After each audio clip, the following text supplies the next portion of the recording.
Hi, David Odell here with Odell Complete Concrete. This is our first day on the job site. We're widening the driveway. We're going to do a little RV access basically. We're going to go all the way up to these double gates.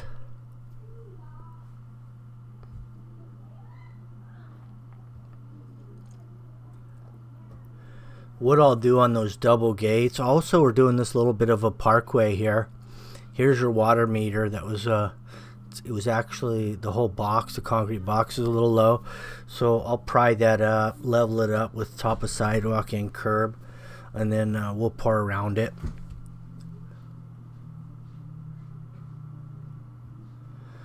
If the concrete box there for the water meter was cracked or something like that, I would replace it. But in this case, it was in a good condition.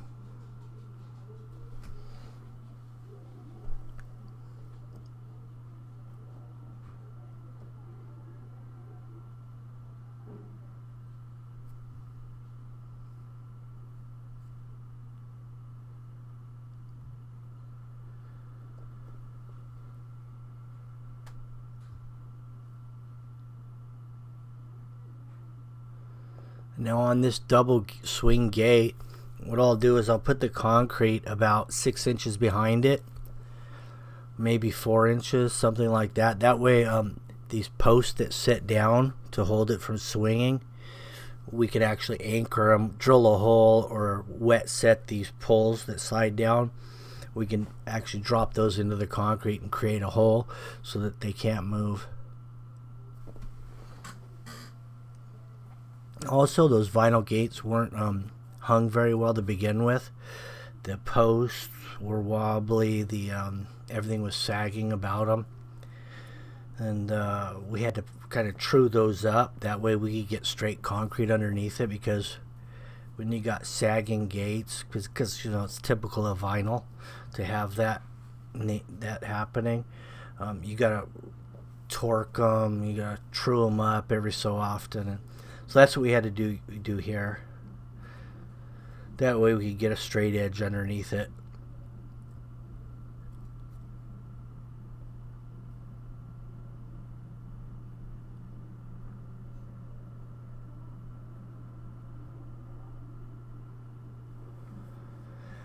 We ran into some big roots right over there from the neighbor's property. We hacked a lot of them out of there.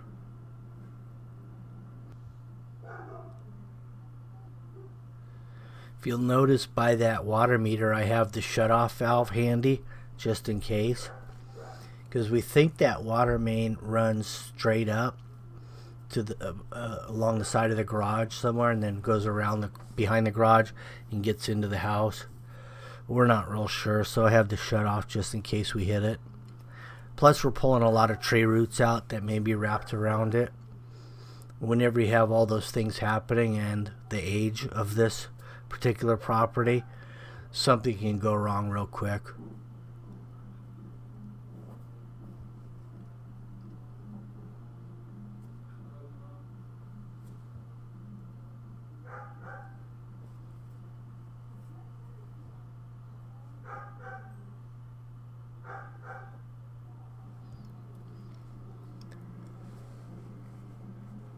Now on the setting of this form, we're just going to run a parallel line with the garage, side of garage and driveway.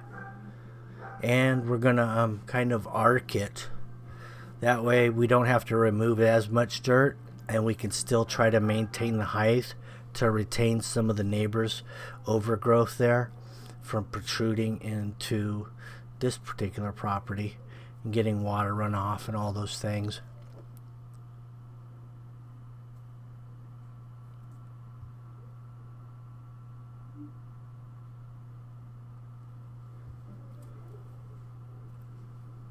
Right here we're at back of double gates. We're pulling a line off a back of post.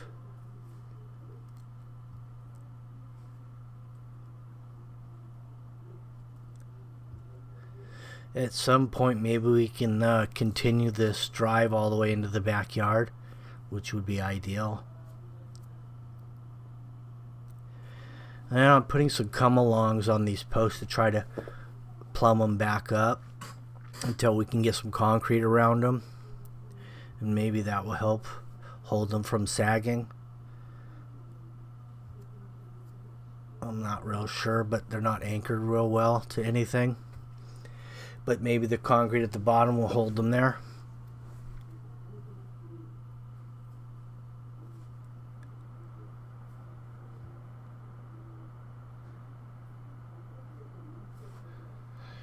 Now what we're doing here is raking out all the roots. Anything that can decompose is not good under concrete.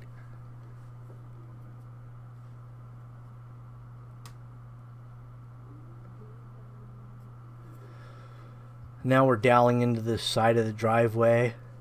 Looks to be about every 4 feet, so that's every other bar, because we're going to run an entire grid at 2-foot centers in both directions.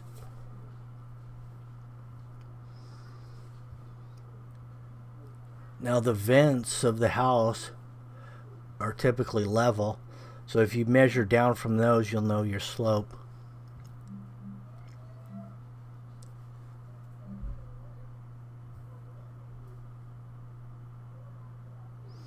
And if you don't have vents, you can always measure down from the eaves as well.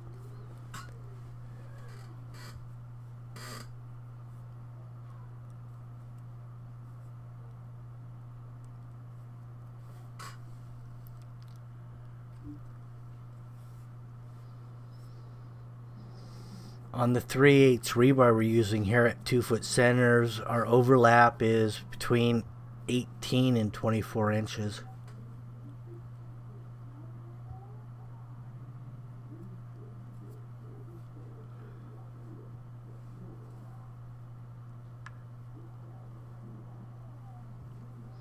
The particular concrete mix design we're going to use here is I believe we're going with a 3000 psi pea gravel, which is 3/8 rock minus. And then I'm going to toss in, when the truck arrives, I'll toss in some fiber mesh, which I happen to stock, and I have it on sale right now at my storefront.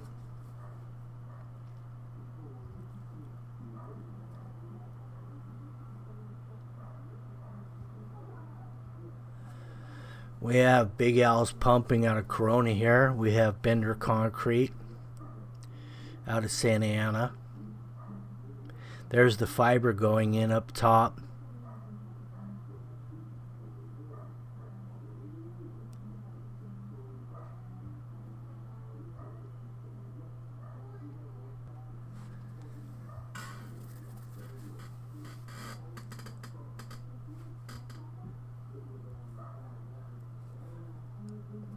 And the nice way to add the fiber is by bringing the concrete back to just before it discharges down the chute. When you drop the fiber in the hopper, at the top it lands on top of the concrete, and then you mix it up. That way you have no fiber stuck to the fins. That works out really nicely.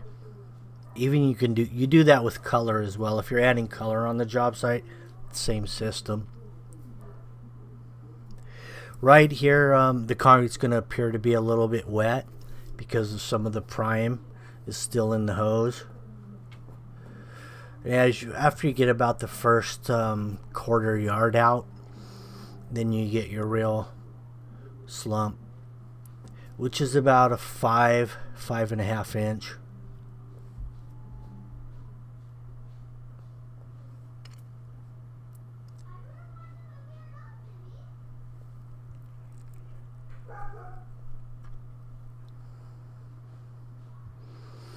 Here's the aluminum 12-footer. We're just going to pull a weddy off of this outside form.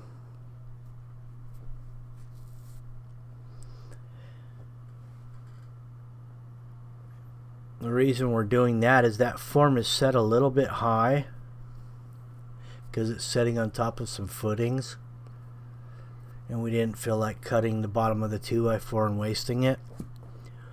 So we set the form on top and we just weddied off of it, and then we'll rod off of that weddy.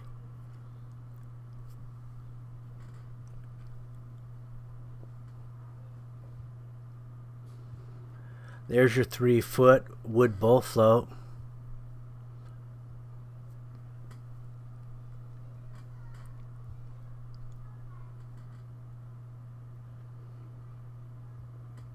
And if you'll notice, I'm wearing the scrubs today. The last surviving pair out of 4 that I bought. The rest all tore out at the crotch, unfortunately.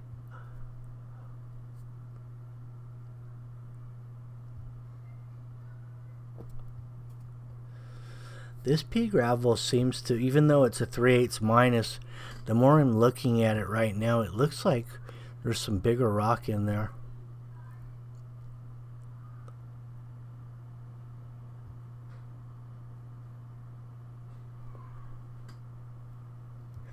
And that's a good thing. The bigger the rock, the more crack resistant it is.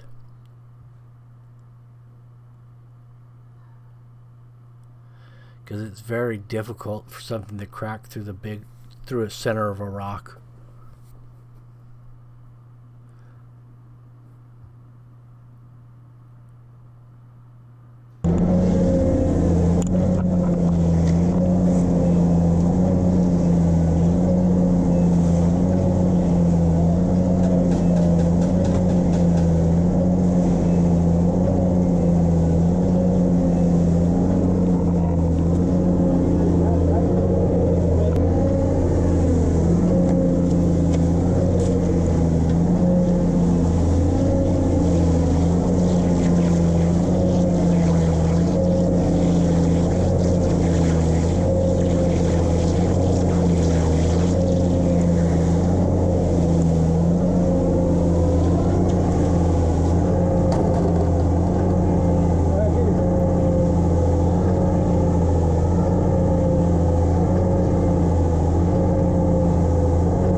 Well, that's how you run a rod board.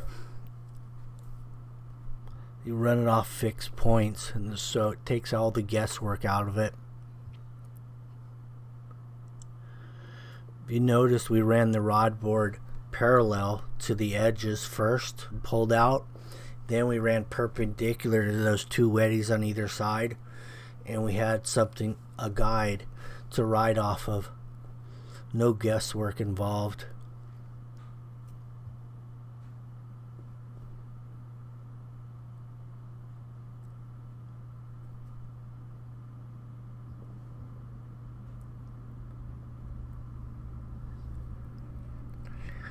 Now we're running that 10-inch wide, 1/2-inch walking edger. The nice thing about that, you can get them up to a 14-inch wide, which is also nice because it covers a lot of area. On those narrow areas like this parkway, for instance, if you had a 14 wide walking edger, you just about cover the whole package. Now we ran that 3-foot, 2.5 deep to start with, 3 foot long. And that keeps it nice and straight, and then we follow that up with a 3/4 deep, 1/2-inch radius, more decorative look to give your final.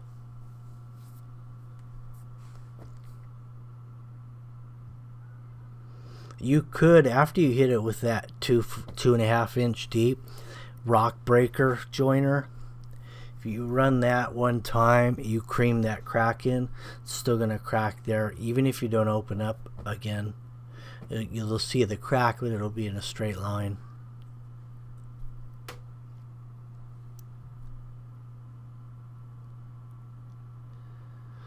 That's the beauty of the 2.5 deep. You're really assuring a specific location you want it to crack at.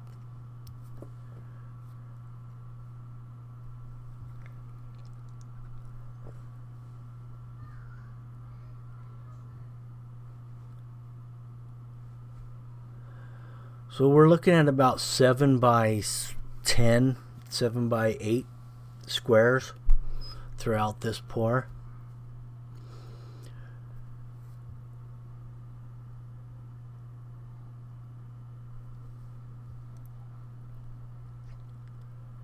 Now we're brooming this the long way downhill, which is great for water runoff.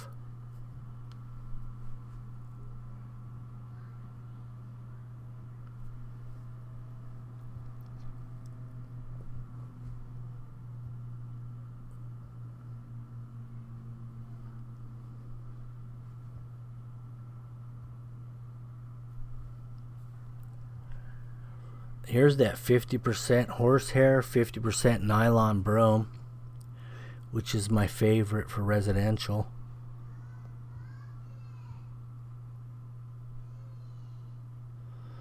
Now we're getting ready to go in with the curing compound here.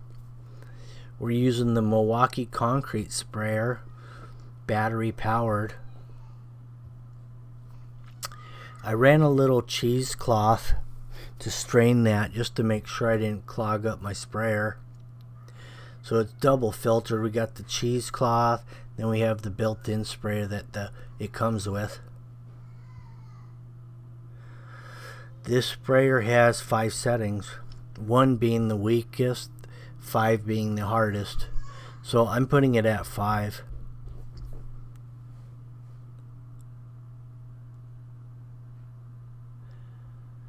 And I have the cone tip on here. The reason I've got the cone tip because I need distance. The fan tip probably wouldn't make that trip.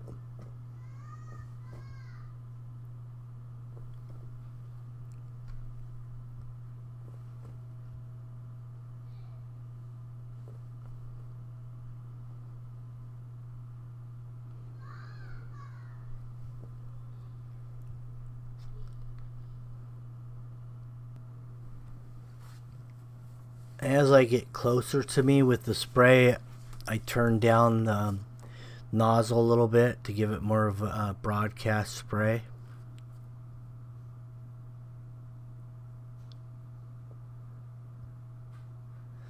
This particular sealer is a very thick sealer.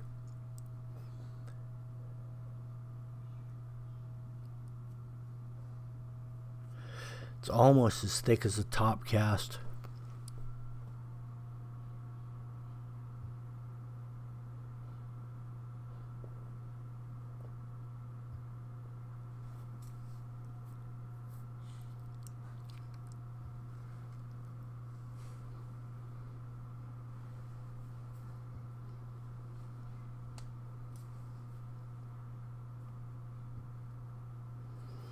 The one area there along the side of the garage is still shaded. We haven't broomed that yet. We've already cured out everything else. We still have to wait on the broom along the side of garage before I can spray the rest of the curing compound.